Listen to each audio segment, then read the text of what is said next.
The sunlight streaming through the window bounced off the letterbox specs of the lady shrink, making it impossible for PC Natalie Kershaw to make out the expression in her eyes.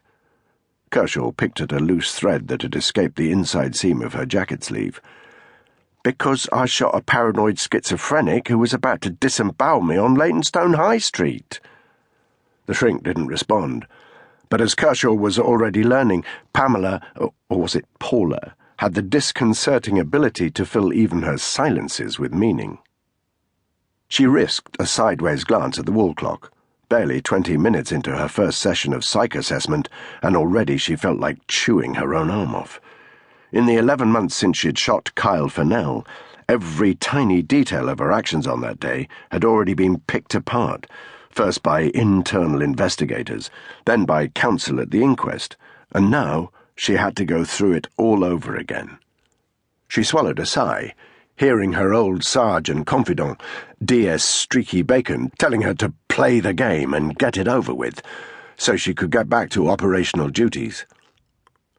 "I totally understand it's a big deal when somebody gets shot," said Kershaw, trying for a more conciliatory tone.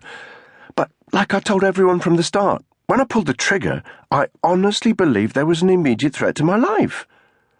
Paula bestowed a half-smile of what could be encouragement, but still said nothing.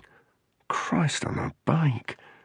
"The inquest did exonerate me," Kershaw went on, feeling sweat prickle on her scalp. It was stifling in here. "The coroner said it was wholly understandable in the circumstances for me to shoot him." She remembered his summing up, and how he'd described Fennell as a profoundly disturbed young man.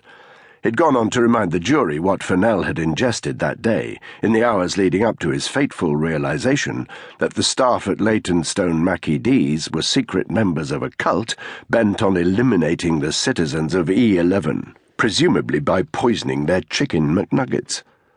The list had included temazepam, ketamine, a 4-pack of special brew, and a bottle of night nurse, the last item prompting a few titters from the public benches. On hearing the coroner's words, a great wave of relief had engulfed Kershaw, as she sensed which way the verdict would go.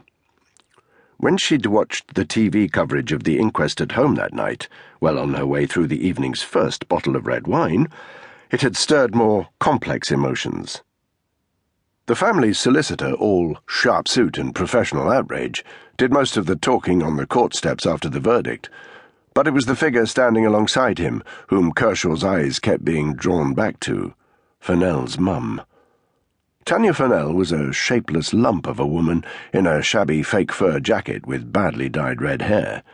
She looked nearer 50 than her actual age of 38, and yet she held herself ramrod straight on those steps, her expression defiant yet dignified. When the reporter asked for her response to the verdict, she said that all she'd ever wanted was some word of regret from the Met about the way her son had died. Dream on, Kershaw had thought, not unsympathetically. That just wasn't going to happen, not after the Met had won the case. Almost a year on, Kershaw could barely remember the shooting itself, beyond a series of blurred freeze-frame images, but for some reason, the look on Tanya Fennell's face in the news report, that had burned itself indelibly into her memory.